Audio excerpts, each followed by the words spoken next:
दोस्तों कैलकुलेटर तो सबके मोबाइल में होता ही है। तो आज मैं उसके एक बहुत ही अमेजिंग फैक्ट के बारे में बताने वाला हूँ। तो चलें हम अपनी वीडियो स्टार्ट करते हैं। अस्सलाम वालेकुम फ्रेंड, आज एक बार फिर मैं न्यू वीडियो के साथ हाजिर हूँ। तो आज का हमारा टॉपिक है कैलकुलेटर पर।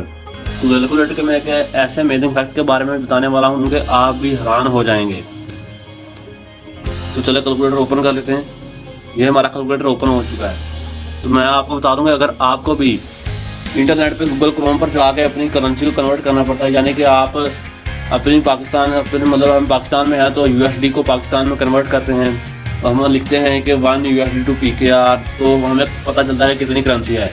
या हमने किलोमीटर को मीटर में कन्वर्ट करना और टाइम को सेकंड में कन्वर्ट करना हो, तो यह सारा कुछ हमें जाके गूगल क्रोम पर करना पड़ता है। लेकिन अब ऐसा नहीं है, अब ये काम आप अपने कैलकुलेटर के ज़रिए से कर सकते हैं। तो चलो मैं आपको बताता हूँ कैलकुलेटर के ज़रिए से कैसे करना है। कैलकुलेटर को ओपन कर लेते हैं। यहाँ पे आपको दरम्यान में एक स्केल का ऑप्शन मिल जाएगा। स्केल के ऑप्शन का ओपन करना है। यहाँ पे देख सकते हैं आप, ये आपको इतने सारे ऑप्शन मिल रहे हैं: area, length, temperature, volume, math, data, speed and time. तो सबसे पहले हम एरिया पर आते हैं। एरिया हम लिख लेते हैं। यहाँ पे देखें, आप कोई भी सेलेक्ट कर सकते हैं: square feet, square inches, square metre या जो भी स्क्वायर सेंटीमीटर। हम लिख लेते हैं स्क्वायर फीट।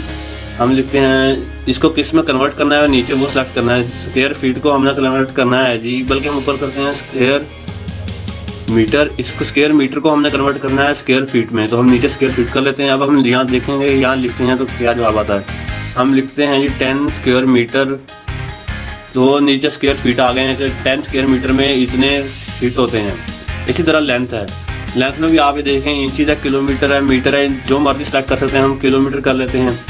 हम लिखते हैं यहाँ पे किलोमीटर को नीचे उसने दिया किस में कन्वर्ट करना है, मीटर में, किलोमीटर में, इंचज़ में। हम कर लेते हैं किलोमीटर को इंच में कन्वर्ट करते हैं। तो देखते हैं क्या जवाब होता है। हम लिखते हैं 100 किलोमीटर। तो ये नीचे आप देख सकते हैं कि इतने इंच बनते हैं 100 किलोमीटर में। हम इसी को किसी और में कन्वर्ट करते हैं, हम फीट में कन्वर्ट करते हैं। तो देखें 100 किलोमीटर में जो इतने फीट हैं 3,28,083 इतने फीट बनते हैं 100 किलोमीटर में। तो इसी तरह हम इसको यार्ड में, माइल्स में भी कन्वर्ट कर सकते हैं। 100 किलोमीटर में 62 माइल्स होते हैं। इसके बाद अगला ऑप्शन है टेम्परेचर का। इसमें भी आप देखें टेम्परेचर ऊपर सेल्सियस है, केल्विन है, फ़ारेनहाइट। हम लिखते हैं ऊपर सेल्सियस लिख लेते हैं, सेलेक्ट करते हैं, और नीचे हम करते हैं जी फ़ारेनहाइट। अब देखते हैं कि हम सेल्सियस को फ़ारेनहाइट में कन्वर्ट करते हैं 37। तो नीचे देखें ये फ़ारेनहाइट में कन्वर्ट हो गया 98.6। इसी तरह इसको आप नीचे केल्विन में कन्वर्ट कर सकते हैं। 37 सेल्सियस जो है 310.15 केल्विन बनता है। इसको हम सेल्सियस में करेंगे तो वो 37 ही रहेगा। तो इसके बाद आगे वॉल्यूम का ऑप्शन है। वॉल्यूम में आप देख सकते हैं ये सारा कुछ US गनल्स लीटर है। लीटर को मिलीमीटर में कन्वर्ट कर सकते हैं, या मिलीमीटर को किसी और में कन्वर्ट करना है तो नीचे उसको देखते हैं। हम ऊपर सेलेक्ट किया हुआ लीटर, नीचे सेलेक्ट कर लेते हैं हम मिलीमीटर। 1 लीटर में कितने मिलीमीटर है, तो ये देखें 1 लीटर में नीचे 1000 मिलीमीटर शो हो रहे हैं। तो जिस चीज़ को आपने चेक करना है उसको ऊपर लिखना है, और जिसमें कन्वर्ट करना है उसको नीचे सेलेक्ट करना है। इसके बाद देखें मैथ्स है। इसी तरह मैथ्स को आप पाउंड में, UK tons, US tons, kilogram, gram वगैरह ये जो भी सिलेक्ट कर सकते हैं। तो उसको नीचे कन्वर्ट कर सकते हैं, किलोग्राम को ग्राम में, पाउंड में, जिस चीज़ में कन्वर्ट करना हो आपने। इसके बाद डाटा है। डाटा भी आप देख सकते हैं बिट्स है, byte, kilobyte, megabyte, gigabyte, terabyte है। और नीचे आपको मिल जाएगा कि किस में कन्वर्ट करना चाहते हैं आप। किलोबाइट को मेगाबाइट में, देखें यहाँ पे 1 किलोबाइट को उसने मेगाबाइट में कन्वर्ट किया हुआ था, इतने 0.00 मेगाबाइट जो भी लिखा हुआ है। उसके बाद स्पीड है। स्पीड भी आप देख सकते हैं, इधर मीटर पर सेकंड है, मीटर पर आवर है, किलोमीटर पर सेकंड है, किलोमीटर पर आवर है। इसको आपने कन्वर्ट करना इंचेस पर सेकंड में। ये देखें इतने सारे ऑप्शन मिल रहे हैं आपको कन्वर्ट करने के लिए: metre per second, metre per hour, kilometre per second, kilometre per hour वगैरह वगैरह। तो ये देखें metre per second, 1 metre per second convert हुआ है इंचेस पर सेकंड में। तो ये 39.3700 इंचेस पर सेकंड है। उसके बाद लास्ट ऑप्शन है टाइम का।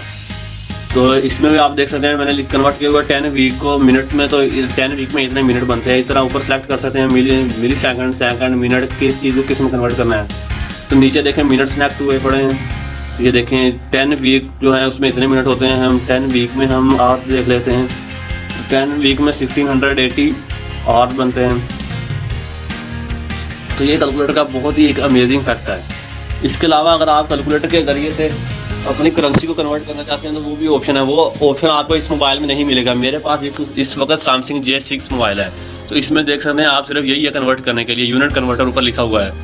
लेकिन इसके अलावा अगर आप दूसरे मोबाइल में देखेंगे तो ये ऑप्शन आपको इन्फिनिक्स में भी मिल जाएगा, वीवो में नहीं मिलेगा, ओप्पो में मिल जाएगा। आपको मैं दिखाता हूँ इन्फिनिक्स में, देखते हैं हम कौन सा ऑप्शन मिलता है। हम इन्फिनिक्स के कैलकुलेटर पर आ चुके हैं। यहाँ पे ऊपर वो देखें आपको एस का ऑप्शन मिल रहा है। इस एस के साइन पर आपने क्लिक करना है। उसके बाद आपको ये देखें करेंसी कन्वर्टर मिल जाएगा, USD 1 USD to 158, तो ऐसे ये सारा कन्वर्ट होता है।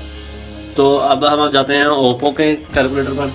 तो ये देखें अब हम ओप्पो के कैलकुलेटर पर आ गए हैं। इसमें दोनों ही फंक्शन है, एक्सचेंज रेट का भी और यूनिट कन्वर्टर का भी। ये देखें हमने यहाँ पे $100 कन्वर्ट किया हुआ है पाकिस्तानी रुपीज़ में। तो उसके बाद दूसरा ऑप्शन यूनिट कन्वर्टर है, तो इसमें भी आपको यूनिट कन्वर्टर भी मिलता है और एक्सचेंज रेट। ओप्पो के मोबाइल में ये दोनों ही ऑप्शन आपको मिल जाएंगे, लेकिन वीवो के मोबाइल में आपको ये ऑप्शन नहीं मिलेंगे। तो अब हम मिलेंगे अपनी नेक्स्ट वीडियो में, तब तक के लिए खुदा हाफिज़।